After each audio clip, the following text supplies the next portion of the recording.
Ulit kasi siya nung kay Andre nagpaliwanag ako sa kanya.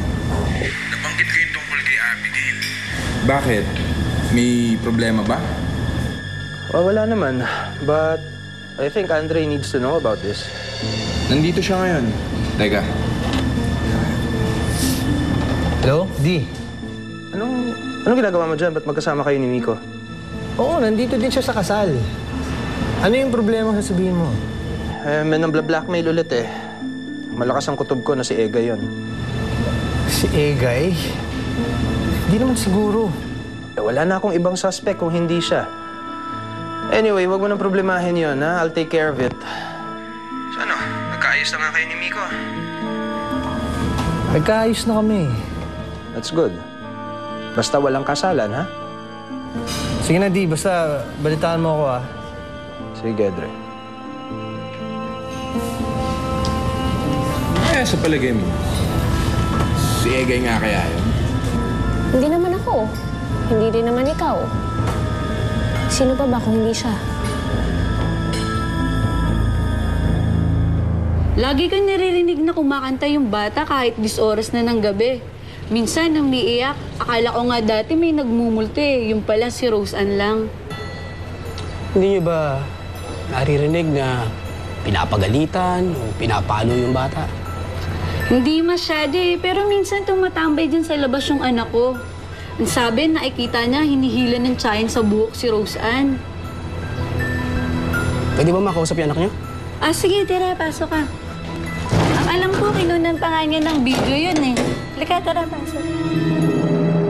Sino mas maganda? Si Marian Rivera o si Carla Abellano? Nakita ko talaga klinky. Hindi ko pa sila nakikita pareho eh. Bakit? Hindi ba kayo nagkakasalubong? Si Ate Rachel, nakasama ko na siyang kumanta. Maganda na siya, mabait pa. Wow! Bigatin ka na pala, Rose Ann! Ikaw na talaga yan. Nak, parang lalo ka yatang pumapayat. Sige, kain ng kain, ubusin mo yan. Di ba gusto mo yung ulam na yan? Pero mas gusto ko po yung luto ni Nay. Namimiss ko na po yun. Pati yung bahay po natin.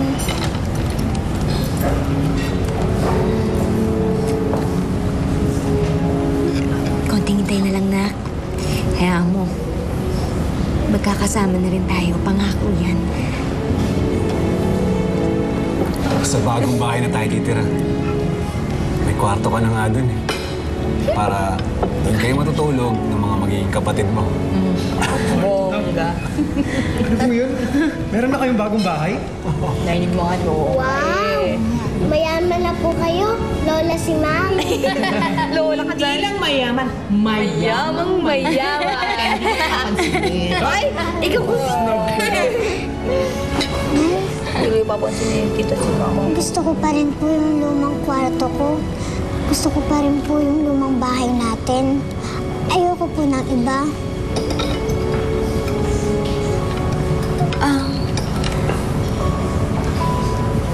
Anak, hindi naman importante yun eh. Ang importante, di ba, yung nagkakasama tayo. Ang importante, kapag nakuha kang namin kay Tita Jo, hindi na tayo magkakaiwalay uli.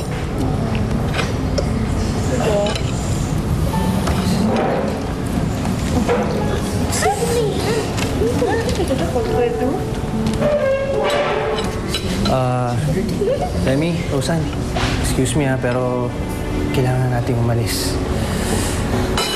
Agad? Isang oras pa?